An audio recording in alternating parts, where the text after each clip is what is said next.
All signs point to 2025 being a big year for Apple and new Apple devices. In this video, I'll give you a rundown of every rumored device we expect to see.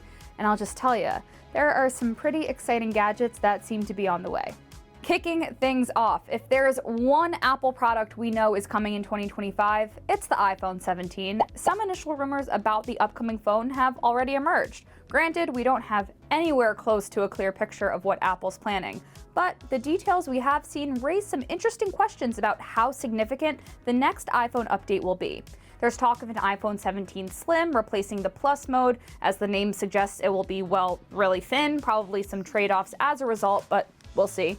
There's claims of a smaller dynamic island on the Pro models. There's a rumor that the A19 chip will be built on the 2nm process, and iPhone 17 Pro Max model is tipped to get 3 48-megapixel cameras, in addition to a better 24-megapixel selfie camera on the entire lineup. These are the rumors we're tracking most closely, so I'll link a page in the description you can bookmark for easy reference between now and, well, September. Another product that's almost 100% definitely planned is the Apple Watch Series 11 or Apple Watch 11, whatever you want to call it. There are basically no rumors about the next flagship Apple Watch yet, but that's normal. We usually don't hear too much, or at least much that's marginally credible, until much closer to the actual event. That info usually comes courtesy of Mark Gurman from Bloomberg. In fact, a lot of the info I'm talking about in this video is sourced from his weekly Power On newsletter. You should totally subscribe to that if you're big into Apple and future Apple devices. Otherwise, from my experience testing Apple Watches every year, I can guess we'll see a mix of new communication, activity, and safety tools. I know a lot of people are holding out for glucose readings or even blood pressure readings, but we'll just have to see.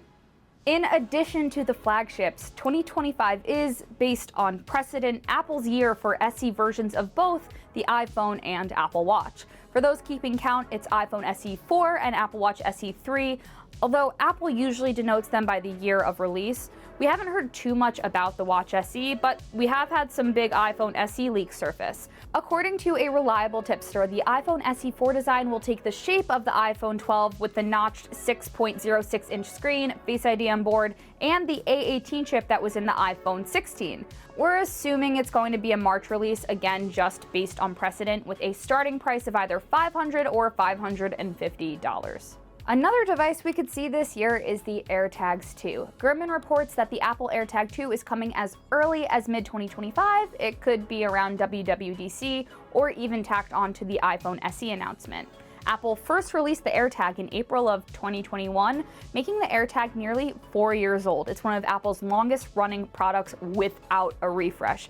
That's to say, it is definitely overdue. It could get an upgraded chip that will bring improved location tracking, perhaps a better speaker. It's a very simple product to begin with, so not much should or could really change.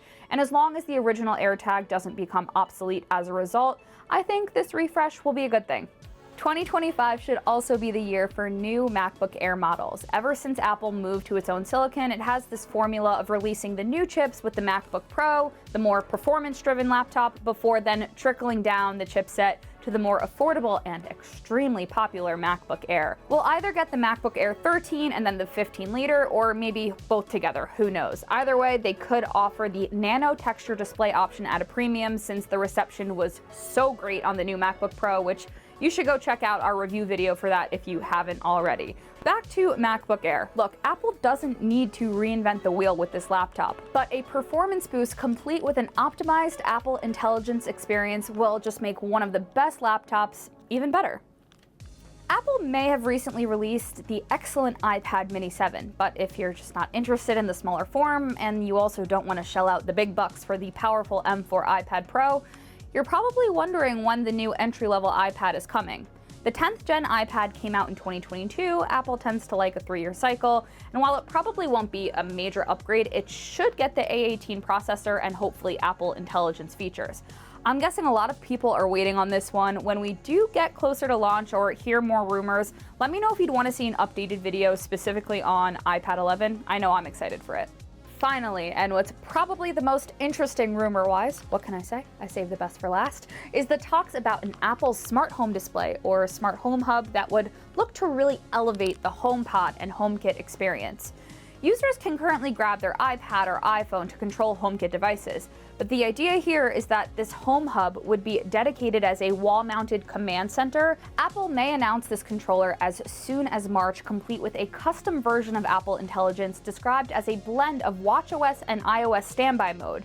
Apparently, the UI is dynamic and will shift based on your proximity. That sounds pretty intuitive to me, and it could help more people take Apple's smart home efforts more seriously. Now, there are some other products beyond 2025 that have been rumored, such as an Apple Ring to take on Aura, new AirPods Max 2, a cheaper version of Apple Vision Pro, and I mean, who else feels like a foldable iPhone is overdue? That's what I'd like to see most, but let me know what you think could be the most exciting thing to come from Apple in 2025 in the comments. All I can guarantee you is that whatever it is, we'll be covering it when it arrives, so just be sure you're subscribed so you don't miss any of our future videos.